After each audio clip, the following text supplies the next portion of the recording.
Halo teman-teman semua, kembali lagi di channel YouTube saya, Ruang Duduk Diskusi. Nah, teman-teman, ini adalah video kedua saya dalam channel YouTube ini. Sebenarnya ada banyak, namun kemudian saya hapus. Ada beberapa hal yang tidak dapat saya sebutkan atau tidak dapat saya jelaskan. Nah, teman-teman, kali ini kita akan mencoba melihat kembali dalam wajah perpolitikan kita di Indonesia. Nah, hal yang baru ini terjadi yakni ada suatu perbedaan atau hal yang janggal menurut saya. Saya mencoba untuk berdiri di tengah-tengah saat saja hari ini. Nah, di mana teman-teman ada mahasiswa yang muncul pertama, kumpulan mahasiswa yang muncul pertama menyampaikan argumen beberapa poin pendapat, namun lucunya adalah di poin terakhir itu gulingkan pemerintahan Prabowo Gibran. Jelas yang mengatakan dirinya adalah gerakan reformasi jilid 2 ini sebenarnya orang awam saja sudah tahu ini kata atau topik yang digunakan ini yakni reformasi jilid 2 ini sebenarnya ada usaha mengkaitkan dalam isu 98 atau jangan-jangan ada yang hendak menyampaikan ketika mertuanya telah digulingkan oleh mahasiswa, mari kita gulingkan menantunya. Inilah pemikiran oleh mahasiswa-mahasiswa yang sebenarnya tidak sadar ditunggangi ataupun mungkin sadar ditunggangi oleh kekuasaan-kekuasaan yang tidak mengkehendaki pemerintahan Prabowo Gibran. Nah, seperti penutupan MBG dan segala macam, perlu mungkin kita kritisi bagaimana cara yang dilakukan dalam uh, yang di bawah, kesalahan-kesalahan di bawah. Mungkin saja anggarannya sudah sesuai dari pemerintahan pusat. Namun bagaimana di bawah? Ini tugas kita teman-teman untuk melihat beberapa SPPG yang telah diawasi di bawah. Untuk kita bantu kemudian kita awasi. Nah, bukan mengkritik secara belak-belakan, bahkan sampai kritik boleh. Tapi mengapa harus ada kata reformasi jilid 2? Nah, saya juga tidak mau mengatakan ada yang salah, praktek yang salah di bawah dalam melakukan praktik MBG ini. Nah, kemudian teman-teman, saya mau melihat bahwa gerakan ini tampaknya ada kekuasaan. Kekuasaan yang senyap atau memang senyap namun orangnya telah terbaca siapa penggeraknya. Nah, kemudian ada teman-teman dari BEM 1 di mana muncul sebagai wajah yang pro terhadap pemerintahan.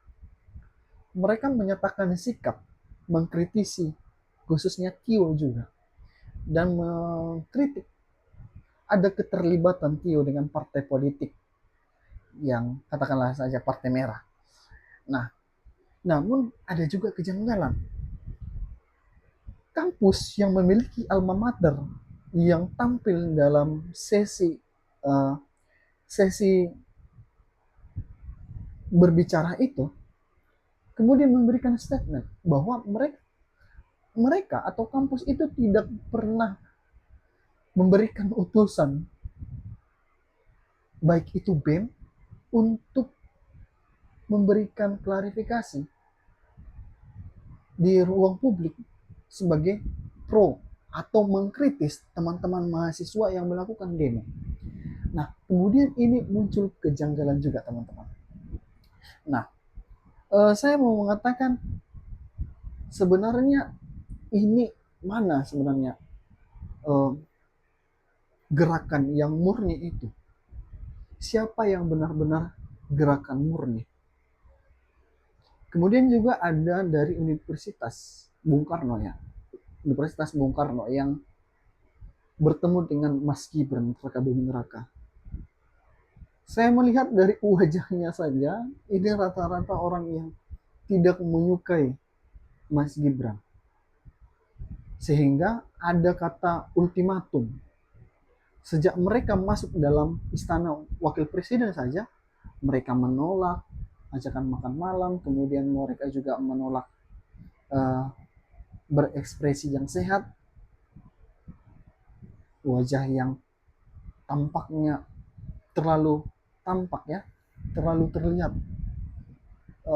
tidak menyukai pemerintahan. Kemudian saya mau mengatakan, dari gerakan-gerakan mahasiswa ini, mana sebenarnya gerakan yang murni, tidak ditunggangi oleh kekuasaan apapun, baik itu yang kekuasaan yang pro terhadap pemerintahan ataupun kekuasaan yang tidak suka terhadap pemerintahan. Ini muncul mana gerakan yang benar-benar mewakili suara rakyat. Nah, kita juga tidak bisa melihat dalam satu sisi saja bahwa pemerintahan Prabowo Gibran saat ini telah gagal seutuhnya. Saya mau mengatakan tidak.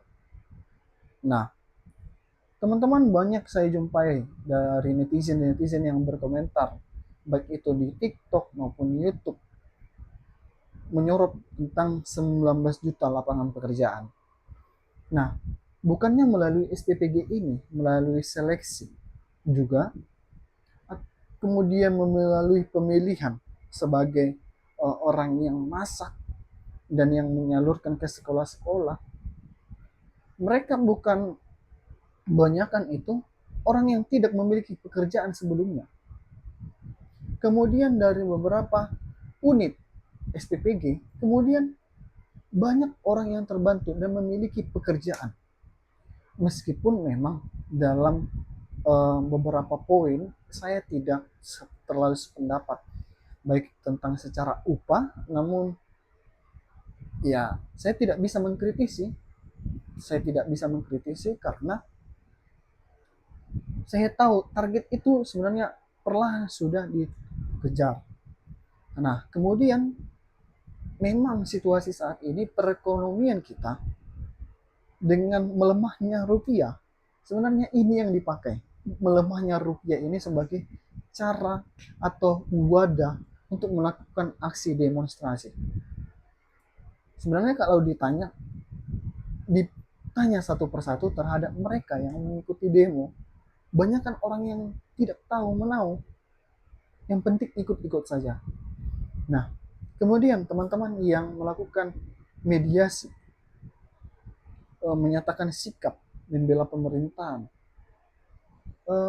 menjadi pertanyaan penting, wajah-wajah yang tampil ini kenapa sangat tidak familiar di kampusnya masing-masing.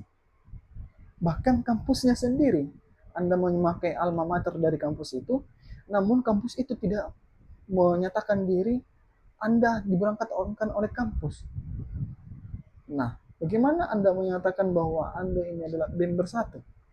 Kemudian juga ada kuat bahwa jabatan sebelumnya adalah tahun 2024. Teman-teman bisa berkritisi. Jadi, teman-teman yang mengatakan diri sebagai mahasiswa yang bergerak untuk menyuarakan suara buruh, menyuarakan suara rakyat, benar-benarlah dan murnilah untuk berpendapat, untuk menyuarakan rakyat. Jangan apa yang Anda lihat di channel YouTube, teman-teman melihat pesta babi, kemudian teman-teman tersulut api. Oh, ini pemerintah begini, tentara memang telah membunuh ini. Bagaimana tentang teman-teman tentara yang melakukan pendekatan manusiawi terhadap mama-mama di Papua, anak-anak di Papua? Tapi ada yang mengatakan tentara menembak anak-anak. Ini pemikiran yang sangat keliru. Jadi teman-teman, jangan terlalu sumbu pendek. Kalau memang teman-teman tidak tahu, kalau memang teman-teman ingin mendapatkan data yang valid, berbicara terhadap rakyat, cari apa yang menjadi keluhan masyarakat, bantu pemerintahan untuk mewujudkan. Apa yang salah? Dikritisi dengan cara etika yang baik. Di video sebelumnya saya mengatakan bahwa kedunguan kita bukan berasal pada cara kita mengkritisi pemerintahan, tapi kita dulu ketika kita tidak mampu menempatkan etika di atas dari kritis kita. Teman-teman terlalu ikut cara orang yang berpikir filsafat. Ada orang yang muncul, contohnya saya mau mengatakan saja Rocky Gerung, muncul sebagai cara berbicara yang tampak nyentrek dan berbicara tentang kedunguan dan agak tampak kasar. Teman-teman secara sok-sokan ingin manuver dengan bahasa-bahasa yang tidak etis. Tanpa sadar teman-teman melakukan kedunguan itu, saya mau mengatakan menggunakan kalimat Rocky Gerung, bahwa kedunguan itu ketika teman-teman melakukan diri teman-teman tidak beretika, namun mengatakan diri teman-teman adalah orang yang kritis. Nah, kemudian juga, mari sama-sama diri di tengah-tengah, bukan sebagai orang yang pro terhadap pemerintahan secara utuh, tidak berdiri sebagai mahasiswa yang berdiri secara kontra terhadap pemerintahan secara utuh, namun berdiri di tengah-tengah. Kita melihat ada yang kurang. Iya, ada. Ada yang kurang dalam pemerintahan Prabowo Gibran? Ada. Namun apakah gagal? Jawabannya tidak. Karena kita sama-sama membangun. Mari sama-sama membangun, baik itu dari pemikiran SDM kita dulu. Kita jangan menyoroti orang lain. Pemikiran kita diperbaharui dulu.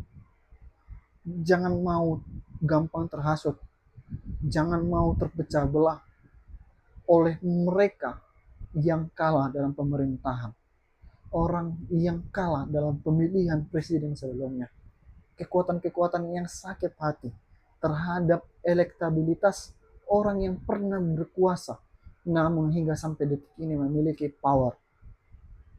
Untuk itu teman-teman, saya mau mengatakan pemikiran yang kritis itu adalah pemikiran yang menempatkan etika di atas.